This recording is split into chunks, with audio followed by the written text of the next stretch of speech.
Olá. Então, paramos lá no 39. Que foi, querida? Vem cá. Vem cá para todo mundo ver você. Aqui, ó. Aqui, ó. Olha lá. Olha. Fica aqui miau, miau, miau, fazendo patinha para eu fazer carinho nela. Paramos na 39. E no final ela estava numa festa porque todos estavam comemorando sua iniciação, né? E terminou com ela dizendo para Menu, e a Menu foi quem criou ela, né? Depois que a mãe dela faleceu. Mexe no meu lápis, garoto. E a Menu estava muito nervosa, achando que porque ela fosse sacerdotisa agora, ela não ia mais ficar com ela. E ela disse que não. Que o amor que unia as duas agora seria maior ainda, né? E assim acabou o 39. Agora vamos começar o 40, que se chama Como Sacerdotisa. No templo, as sacerdotisas têm as mais diferentes tarefas, segundo suas respectivas habilidades pessoais. Algumas dão aula de dança às dançarinas do templo, outras ajudam as almas inquietas que desencarnaram e que vagam sem destino na atmosfera da Terra. Em seu sono sagrado, as sacerdotisas prestam ajuda a essas almas, auxiliando-as a encontrar o caminho espiritual, favorecendo seu desenvolvimento. Sem essa ajuda, essas almas ficariam estagnadas por centenas, talvez milhares de anos, porque sem os órgãos dos sentidos, elas não têm oportunidade de juntar experiência ou de contatar outros seres.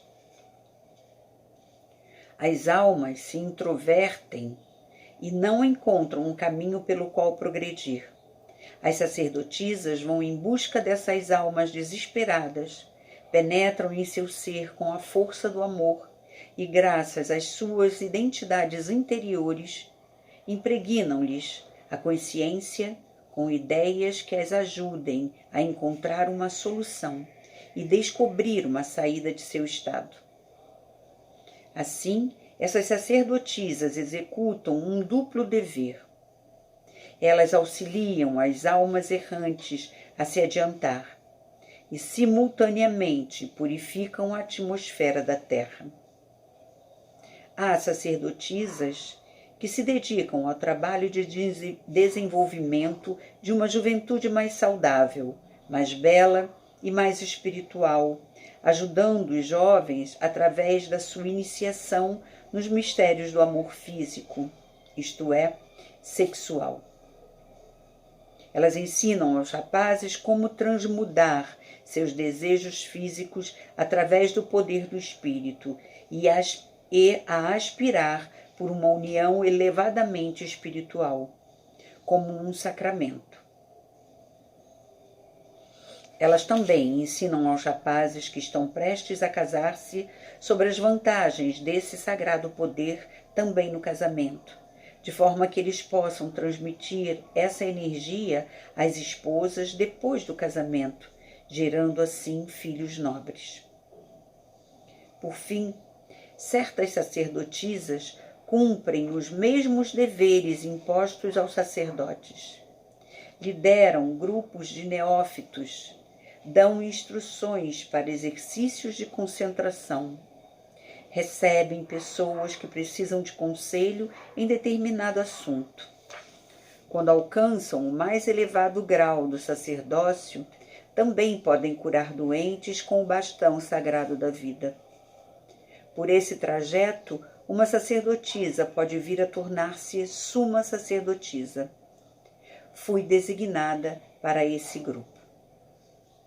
Estou, de fato, deliciada com meu trabalho É maravilhoso observar como a alma de meus alunos e alunas se desenvolve pouco a pouco, manifestando cada vez mais a divindade. Vejo até um exemplo. É como se observasse um pedaço de material opaco tornar-se cada vez mais transparente, permitindo que o princípio ativo divino fique visível, irradiando-se através dele. Todos os dias faço essa experiência com meus queridos neófitos. Também gosto de tomar conta das pessoas que acorrem ao templo em busca de ajuda ou de conselhos sobre assuntos relativos ao espírito ou ao corpo físico. Recebo-os em minha sala, isto é, minha pequena cela, a mesma que Ima me destinou quando vim pela primeira vez ao templo. Nessa ocasião, as pessoas me mostram sua outra face, o rosto que ninguém vê, às vezes por elas mesmas desconhecido. Eu vejo a face interior de cada criatura, e é muito instrutivo ouvi-las contar os diferentes casos e experiências que acabaram por modelar seu semblante interior de acordo com a lei da ação e reação.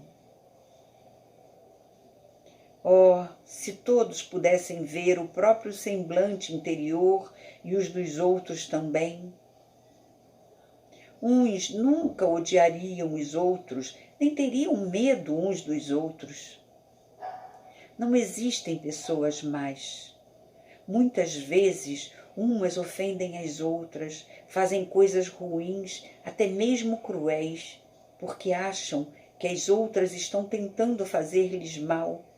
E então tentam defender-se antes de puro medo. Desse modo, dão aos outros motivo real para acreditarem que elas estão agindo com más intenções.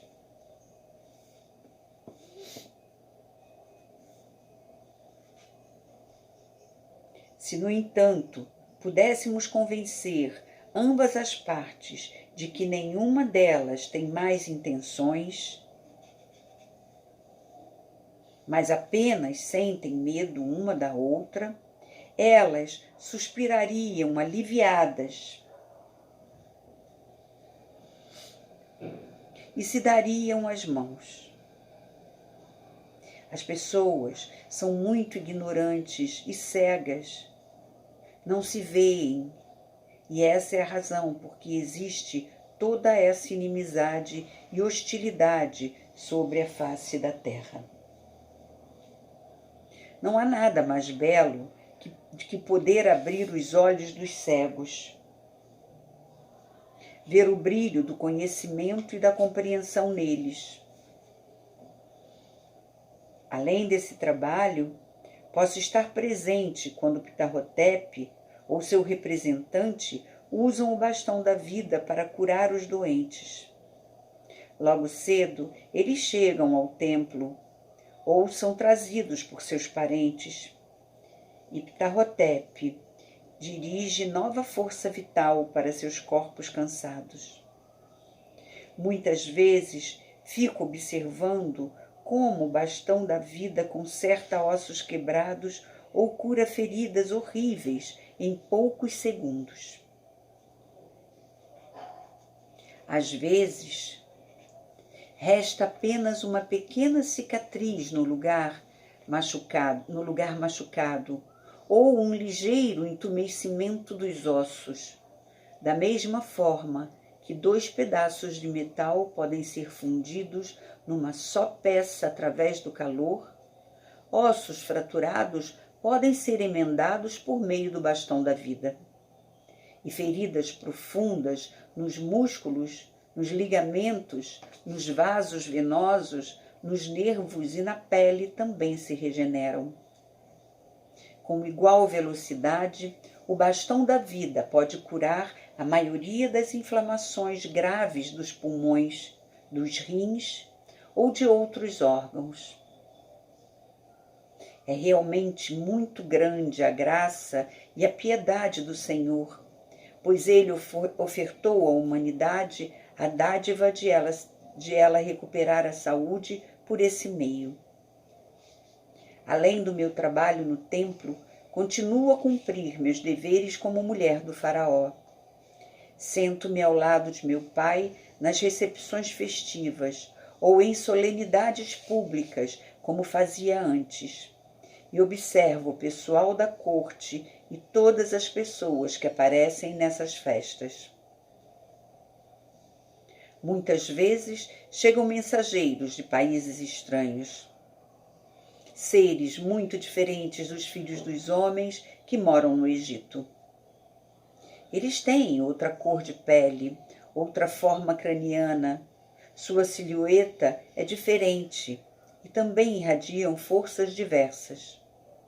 Muitas vezes trazem presentes maravilhosos que não conhecemos em nosso país. Animais que nunca vi, pedras preciosas, tecidos, tigelas e potes de cerâmica maravilhosamente pintados. Papai já mandou buscar artistas desses países estrangeiros a fim de que eles ensinem aos alunos jovens do templo as suas artes. Daqui também partiram sábios e artistas muito aptos que foram a outros países a fim de levar a nossa arte e a nossa sabedoria. Papai me disse que nós também visitaremos esses países.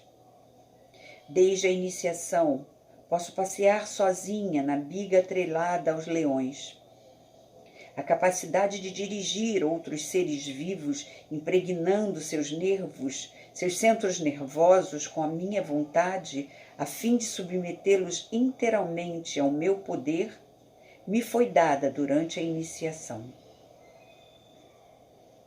Agora, controlo os centros nervosos ativados que ainda estão latentes e que não foram desenvolvidos nos filhos dos homens, no meu próprio corpo. E assim posso enviar radiações penetrantes de força de vontade, de tal forma que essas criaturas vivas se transformem em ferramentas inconscientes do meu desejo. Nunca esqueço, entretanto, que o maior presente de Deus ao homem é a autodeterminação. E sei que esse direito não pode ser infringido. Isso seria magia negra. Por essa razão, nunca uso minha força de vontade contra uma pessoa. Seria muito fácil ajudar alguém a resolver um problema. Bastaria para isso preenchê-lo com a minha vontade. Isso, no entanto, significaria que eu estaria assumindo a responsabilidade em lugar da pessoa. Dessa maneira, eu lhe estaria roubando a oportunidade de passar num teste. Cada indivíduo precisa resolver os próprios problemas, pois somente dessa maneira poderá reunir experiências, desenvolver a força de vontade e ampliar o horizonte da consciência. Os animais são os sujeitos diretos de forças naturais. Automática e instintivamente, eles exercem a vontade da natureza e não possuem autodeterminação. Portanto, posso submeter os leões à minha vontade. É maravilhoso como esses magníficos animais obedecem aos meus pensamentos. Eles reagem ao mínimo impulso da minha vontade. E, com frequência, tenho a impressão de que pertencem tanto ao meu eu como meus pés e minhas mãos. Idêntico eu divino está vivo em cada criatura viva, e o amor, entre aspas, esse amor que os animais sentem, nada mais é do que um impulso inconsciente de obter a unidade do eu na parte inferior, no plano físico da consciência. Uma criança que passa pela fase do despertar da consciência também tenta involuntariamente atingir essa mesma unidade e identidade, colocando na boca tudo aquilo em que puder pôr as mãozinhas. Animais têm o mesmo instinto. A unidade e o amor entre mim e meus leões são tão grandes que eles gostam de colocar minhas mãos ou mesmo minha cabeça entre suas mandíbulas, como que para me comer. Naturalmente, não me mordem, e sua brincadeira não deve ser levada a sério. Posso entendê-los quando comem uma gazela, por exemplo. Apenas estão seguindo sua luta instintiva pela unidade. O instinto de autopreservação tem a mesma fonte que o instinto da preservação das espécies. A meta é atingir o divino estado de unidade. Por isso, a manifestação desses dois instintos está tão intimamente associada e muitas vezes sobrepõe-se.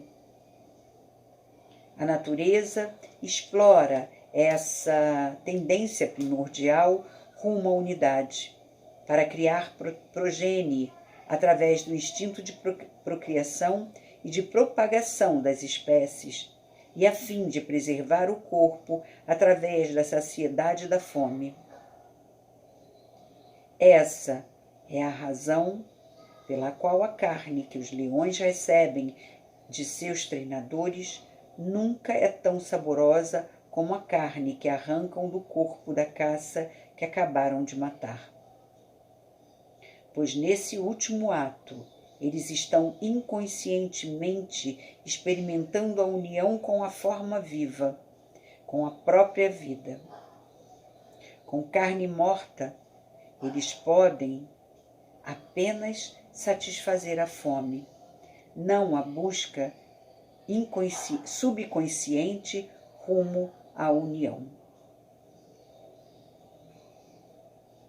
Sinto imenso prazer em passar algum tempo com meus leões. É estimulante observar como esses majestosos animais manifestam todas as características do divino Ra, o Sol, em nível animal. O pequeno Bogar compartilha do meu prazer com os leões, uma vez que está em harmonia comigo em tudo o que faço, em tudo o que digo. Como me lembro bem como me lembro bem da infinita paciência de meu pai quando me ensinou a ficar em pé numa biga correndo sobre chão irregular. Agora é a minha vez de ensinar as mesmas técnicas a Bogar. Ele é muito habilidoso e faz por instinto os movimentos corretos. Depois de pouco tempo, ele é capaz de me acompanhar até mesmo em longos passeios. Durante os períodos mais tranquilos, meu pai e eu nos recolhemos à nossa casa de férias à beira-mar. Bogar vem conosco e gozamos os três o prazer que o sol, a areia e a água nos dão. Papai também gosta de passar algum tempo com o garoto e achamos estimulante ver sua alma pura desenvolver-se como uma magnífica flor. Certa vez, depois de observar Bogar durante algum tempo, papai o chama e lhe pede que se aproxime mais. Assim que Bogar chega a uma distância que permite um diálogo, papai lhe pergunta: "Bem, Bogar, gostaria de conversar um pouco comigo?" O garoto prostra-se diante de papai e, com as mãos postas em sinal de reverência e profundo respeito, responde: "Mestre, devoto toda a minha vida à tarefa que me deu, a fim de ser digno dela." Papai acaricia a cabeça do menino. "Levante-se, Bogar", disse ele. "Você trabalhará conosco na grande tarefa de redimir a terra. Faça exatamente o que os professores do templo lhe ordenarem. e um dia se tornará nosso colaborador. Levante-se. Não precisa jogar-se ao solo diante de mim. Bogar não pôde conter-se de alegria e fica pulando por ali como um macaquinho. Depois, tenta comportar-se com dignidade, como um adulto, merecedor da confiança de papai. Por fim, vai até a praia a fim de procurar conchas. Quando fico a sós com papai, pergunto: pai, veja, recebi a iniciação, e quando me alço acima da esfera do tempo, vejo o futuro e o passado como vocês. Mas não consigo ainda ver o meu próprio futuro, nem mesmo reconhecê-lo. Por que acontece isso? O futuro só me interessa na medida em que desejo me desenvolver até o último, o mais elevado, o mais divino grau de desenvolvimento. Porém, diga-me, por que vejo o futuro de todas as pessoas, mas não consigo ver o meu? Há névoa diante dos meus olhos, cada vez que dirijo a consciência rumo ao futuro.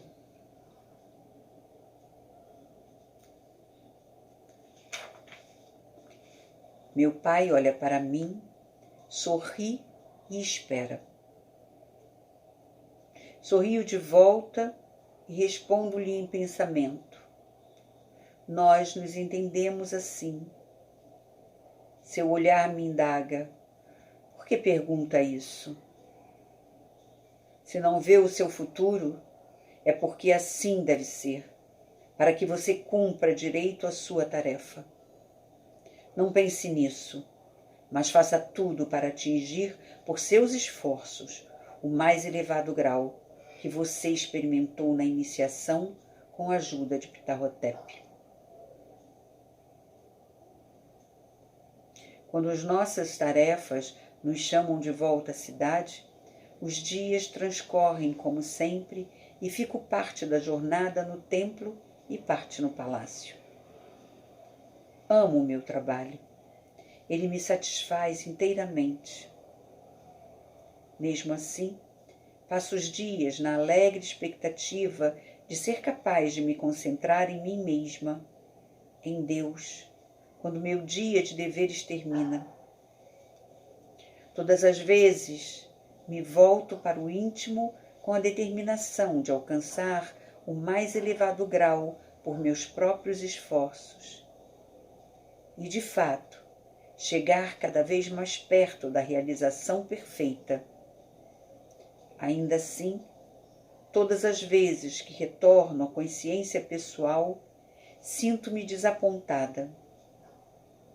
Uma vez mais compreendo que fracassei em obter a última e mais elevada realidade que havia experimentado na iniciação, e que permanece ardendo em minha memória como uma chama que não se apaga. Meu único consolo em tais momentos é esperar para participar das orações vespertinas e das meditações com Ptah-hotep. Ele, seu representante, os sacerdotes e sacerdotisas, todos iniciados, encontram-se no templo na hora do ocaso.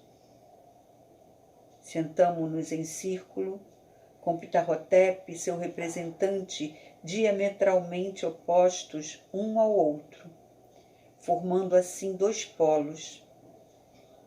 Os demais formamos 2 semicírculos de cada lado.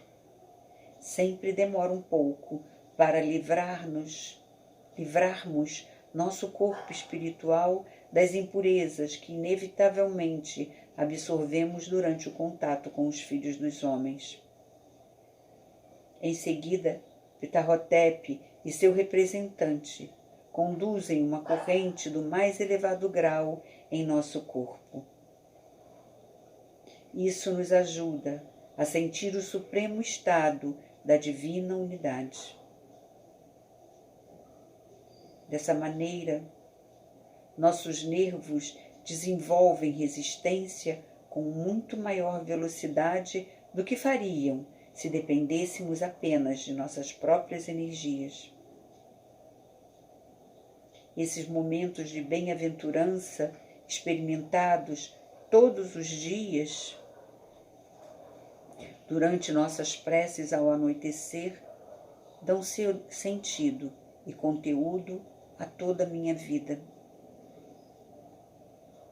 Ó Deus, dê-me a força para alcançá-lo com a consciência por meus próprios esforços.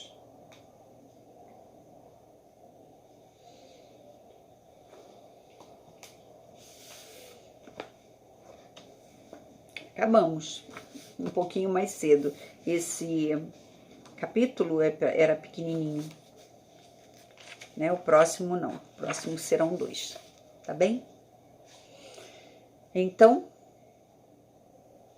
vejam, escutem, compartilhem com as pessoas que vocês queiram compartilhar, que sabem que não estão conseguindo ler, ou que estão sós em casa, né? Tentar ajudá-las a escutar, porque às vezes, quando as pessoas estão sozinhas, até escutar mesmo é complicado. A gente fica meio desanimado, né? Eu sei porque, às vezes eu fico também. Às vezes a gente entra num ciclo assim de ansiedade e a gente não consegue dar prosseguimento ao que está escutando. Então a gente tem que ficar tentando, né? Dizendo para a gente mesmo, calma, né? Vamos nos concentrar nisso agora eu preciso me concentrar nisso, eu faço isso. Né? Eu digo, que isso? Você não está lendo o negócio até o fim, você está pulando demais, né? Puxa o freio de mão.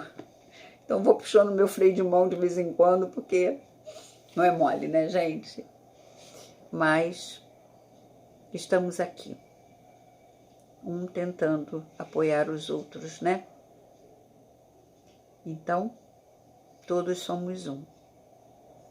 E o um somos todos nós. Fiquem bem. Que o Senhor os abençoe todos os dias de suas vidas, tá? Amém.